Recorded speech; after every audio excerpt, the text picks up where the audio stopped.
Hello and welcome back to another episode of Critical Reactions with your host, Bryan.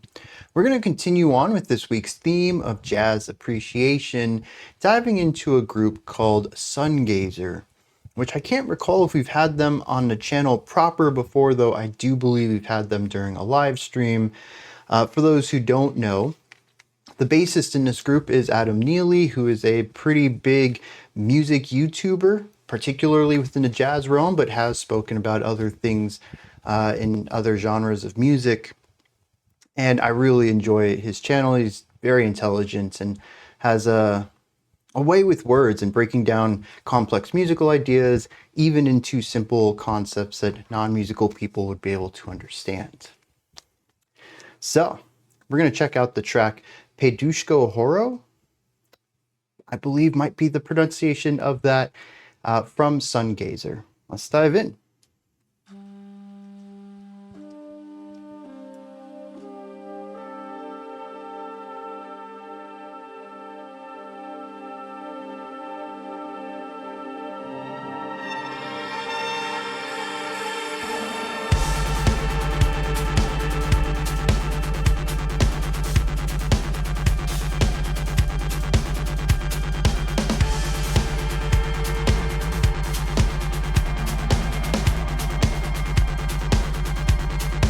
Very fun rhythm on the cymbal, whatever that was over here, the percussion.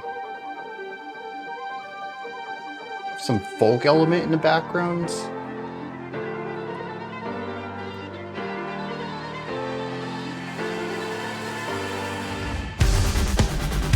Oh.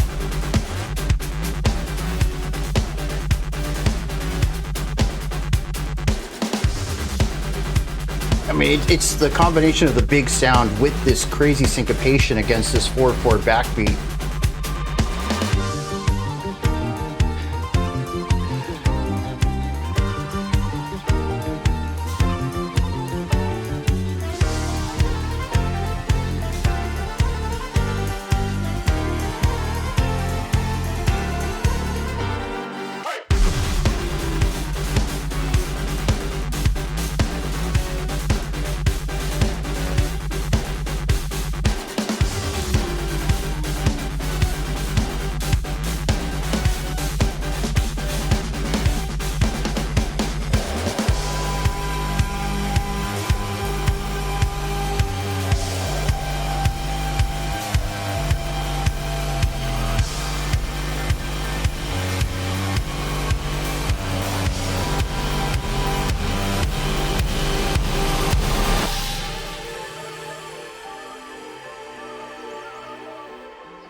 Ooh, the harmonic modulation there. But also, the time signatures of these sections have been interesting.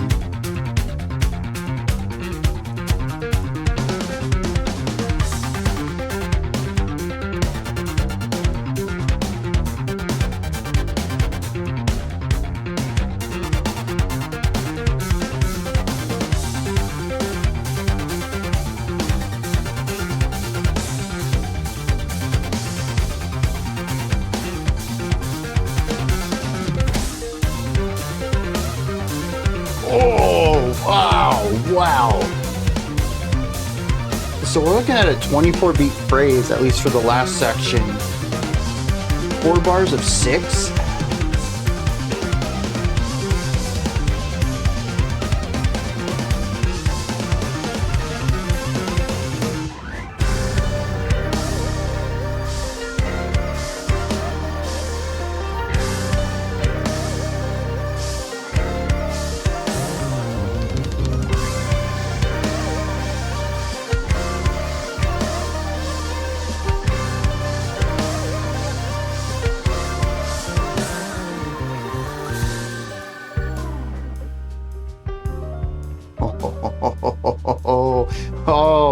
Dang. Beautiful.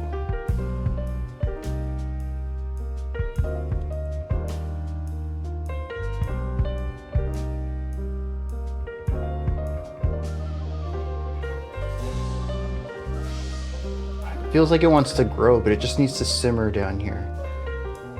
Chill out.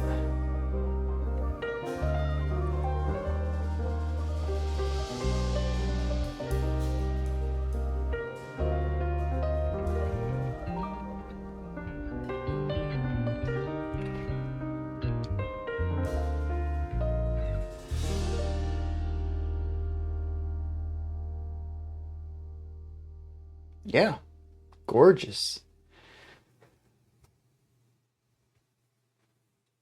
I really like the sort of like the main ostinato or lick that we had just a moment earlier being played like in the background on this very thin timbre. That was interesting because it felt like it wanted to come back. It felt like it was going to fade back in with a fuller body to it and dominate the song and bring us back to a peak. And that's what I was like, nah, dude, this just needs to simmer out. But the thing is, that's really interesting to not have it grow. It's almost feel like an after image of the previous section. It allows the finale to have ties to something else in the track, which the finale is quite a bit different harmonically, atmospherically, even just having the piano there is timbrally different from everything else. So it feels a bit disconnected from the rest of the track, and having that one thing that ties back is really nice. But also, it creates uncertainty. This isn't the first time we've had a very small, thin sound come in through the background and then crescendo and grow into something that takes us into a big bombastic moment.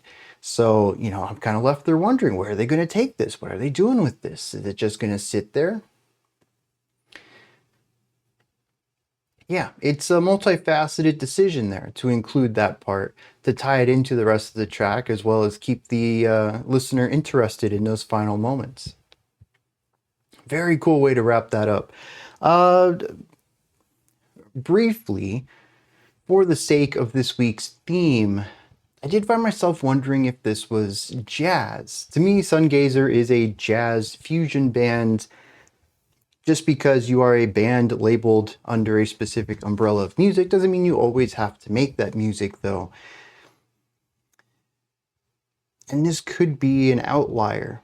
Admittedly, I haven't heard a lot of Sungazer. They've been on my list of bands to dive into, and there's just so much music out there. I just haven't had the chance yet. I think I'm a couple releases behind now. But this is simultaneously what I would expect from them. It's the same type of complex but digestible writing that I kind of know them to create, but it's also a fair bit more electronic sounding, at least, than I would expect. And I think that's kind of interesting. But pertaining to this week's theme of jazz appreciation, I don't think this sounds too jazzy. It's like an electro-folk kind of thing going on there. And it really isn't until the final moments when the piano takes a lead that I really start to hear some jazzier ideas seeping in. This is nothing against the track itself, but again, given the theme for this week, this feels like an interesting pick. There were actually two Sungazer tracks in the poll, and this was the one that ended up getting picked. I'm kind of curious if the other one would have been more along my expectations for the theme. Regardless, I think this was a phenomenal track, and I'm excited that we got to it. I do wonder, though, if another song might have been a little more appropriate for the theming of this week, and we missed out on that. To check out a really cool song, but again, one that doesn't quite fit what we were aiming to have on the channel for this week. Anyways, like I said, I briefly wanted to bring that up in case anyone else was curious too. All right, so this song, This song's complex. And what's really neat is it doesn't really start that way. We have some fairly straightforward 4/4 sections at the beginning of the track. I don't know if we were actually looking at 4 or 8 bar phrases there. They felt like they were in 4/4 to me, but I never checked out the phrasing to see if maybe they weren't. As I picked up on later, was it the penultimate? Oh, there's a good word for like before the penultimate, and I completely blanked out what it is. But it was either the second to last or third to last section of this track. And I pointed out, I was like, hey, this is a 24 beat section. That's important because I felt that in 4/4, which means we would have 6 bars. That's a little unusual. You can certainly work with it, and this did, but it might have also been 4 bars of 6/4 there too. And that would just be something I need another listen for to kind of get the specifics of it. But that kind of idea can pop up all over this track. You can create a 4 feel, but maybe the final bar changes things up a little bit in order to adjust the bar length and beats per bar to fit the larger pattern going on. And this is something I didn't pay as much attention to because everything just kind of grooves. And usually when things get groovy, I get complacent with trying to figure out phrasing and meter, because if it feels like it fits, it's usually a 3 or a 4, and we're usually looking at 4 or 8 bar phrases. It fits because it doesn't feel unusual, and it doesn't feel unusual because it is using very standard ideas. So we do have a lot of 4 at the beginning though, but the 4 is juxtaposed with wild syncopation. And this syncopation is interesting because it creates a feeling of gradual intensity. We start off at the beginning of the track with something that feels very straightforward, and not too long after that we have a cymbal-esque sound over here on the side that introduces our first layer of syncopation. It is 2 dotted notes and then a regular length note, I believe. So it almost feels like a triplet, but the third hit is a little shorter than the other 2. It's not a full perfect division into 3 equal length beats. So it's like bum bum bum bum bum bum bum bum bum bum, something around that idea, but even that is further syncopated. Sometimes a note is left out in order to create some complexity within a rather static idea.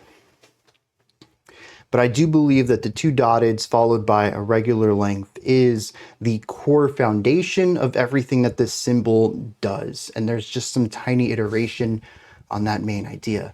This is a pretty standard polyrhythm again.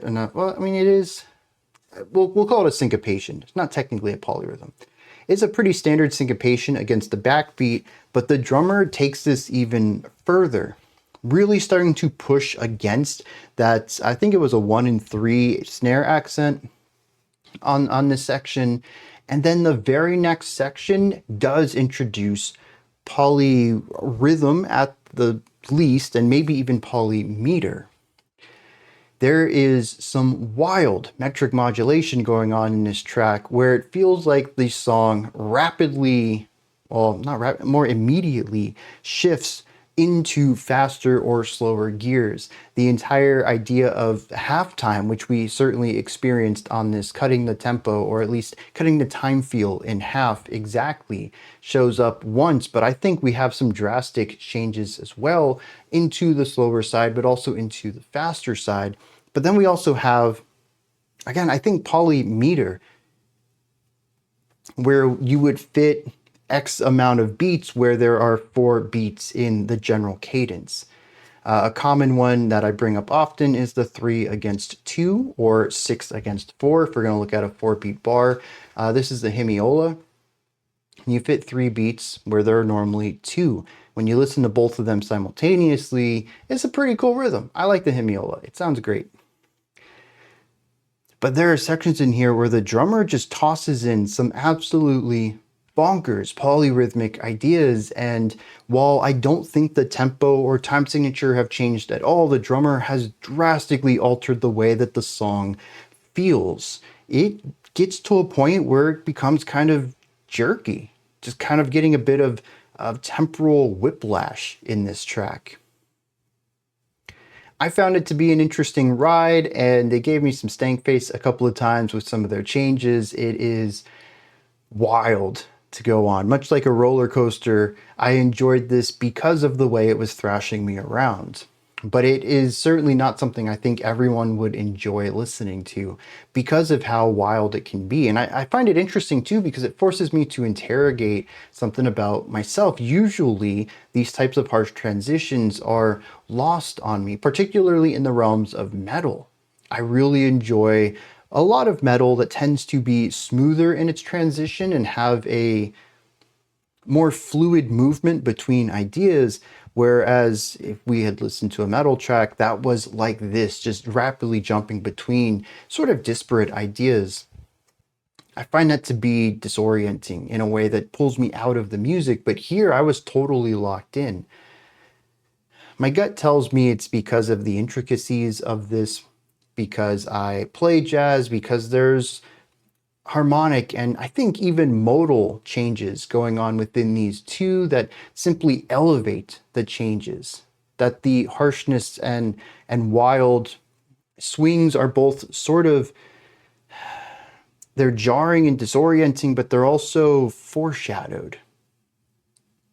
There are rhythmic devices within the instruments, there are harmonic movements within the chord progressions and melodies that sort of indicate we're going to something different. As if, seeing a portal appear and seeing what's on the other side. Yes, we are on a beach now and we're going into a snowy mountain on the other side. It will be a jarring change, but at least I can anticipate it. And I think that's what this song does really well that metal doesn't always. But this is just a gut hypothesis of mine, and something that, going through this channel and having you all introduce me to a lot of stuff, you really had me, again, interrogate my own biases, why I like things that I like, and why things that, why certain sounds I don't like, and why sometimes I like them and sometimes I don't.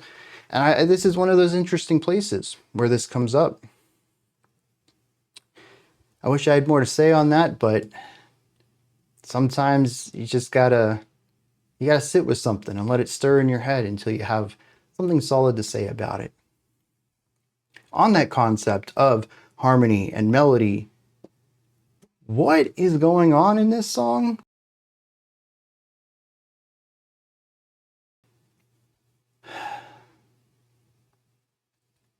I don't know. The first strong concept of melody that we got was an ostinato from a violin, maybe an electric violin. I don't think that's accurate though. That's the closest I could match the timbre in my mind, but I really don't think it's a violin. Anyways, it kind of brings in this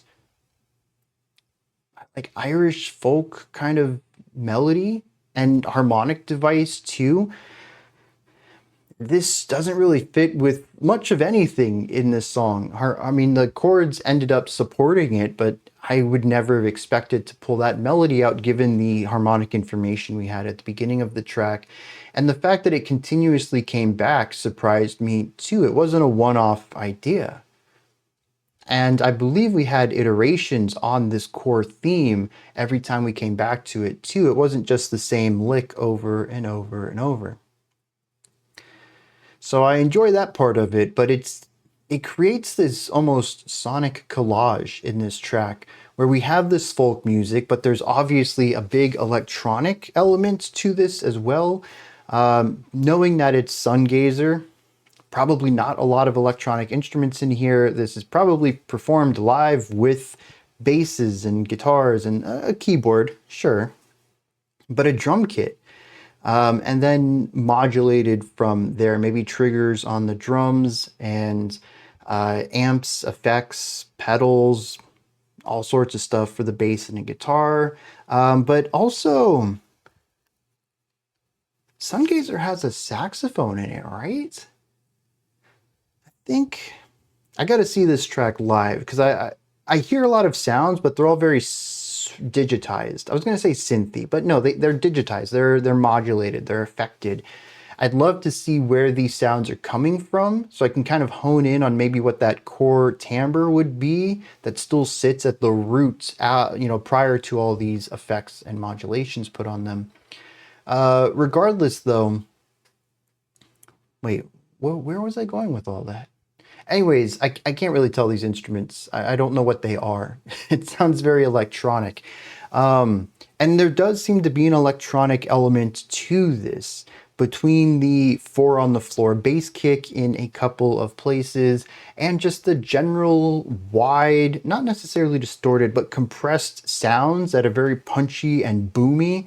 We also have 2, 3 drops in this track, just massive crescendos into either a big moment or to bring the energy back down and kind of just have something simple like a beat at the bottom to build off of again. Very electronic types of volume dynamics and layering dynamics in this track. In fact, there is one place in here where we have this like almost a tinny sound in the background, and then it stretches out and then it widens in volume and size, and it's like, and it's, to me, it's just like a classic 90s synth swell. I don't know. It's very much tied, for me at least, into the electronic scene, which this is a jazz fusion group. A little bit of rock, a little bit of jazz. Electronic, you can certainly fit it in there. It's just not at the root of this genre. So I find that really interesting. Now we have folk and we have electronic. There is also a really strong rock element in this too.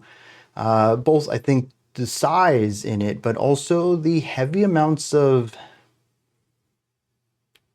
compression, the song has bite to it in places. I don't know if I'd call it distortion in the same way that metalheads might be thinking about it, but each of these instruments has a lot of bite, a sharpness and edge to it that I don't think always shows up in jazz fusion, and it gives this song an attitude.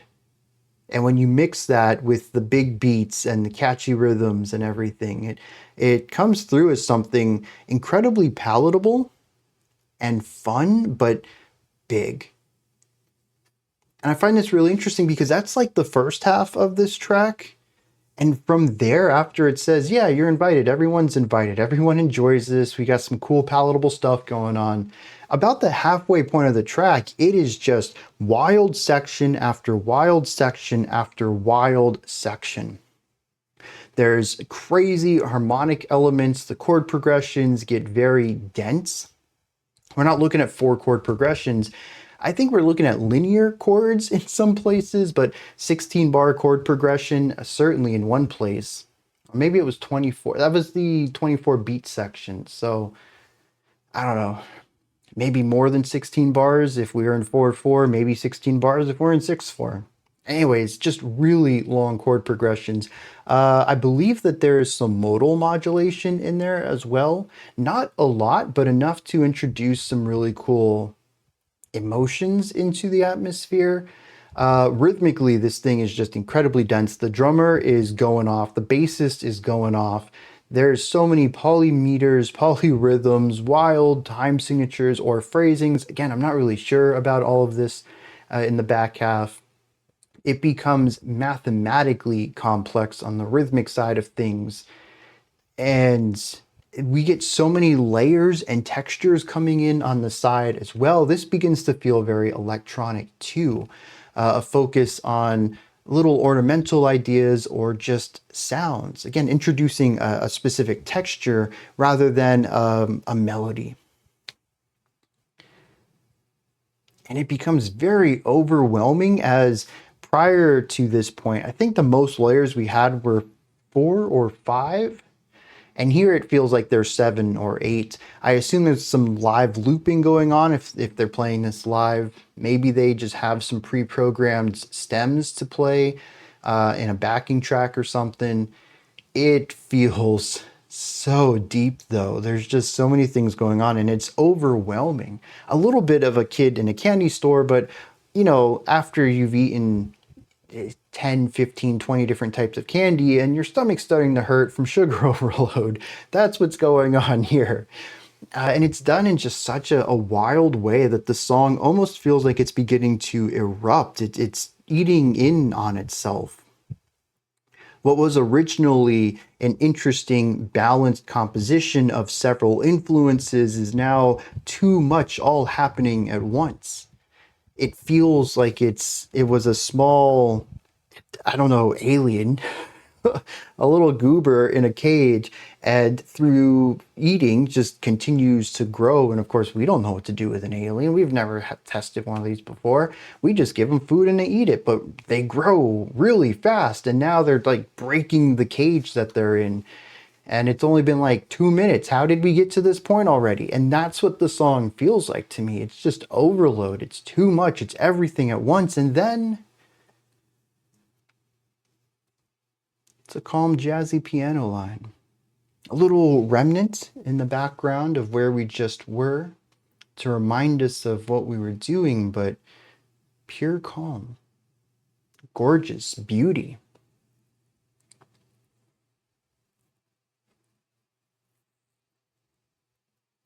I don't have a larger narrative to this track. It moves from chill, joy, fun, to slight confusion, to intensity, to chaos, to overwhelming, and then eases everything back just as fast as it grew. I don't know what that means to me. I don't know what the title means. That might direct me in a direction, and there's certainly been titles where I have no idea what it means against the music at all. It just seems to be some random words. In this case, I mean, it's not English, so it doesn't mean anything to me at all.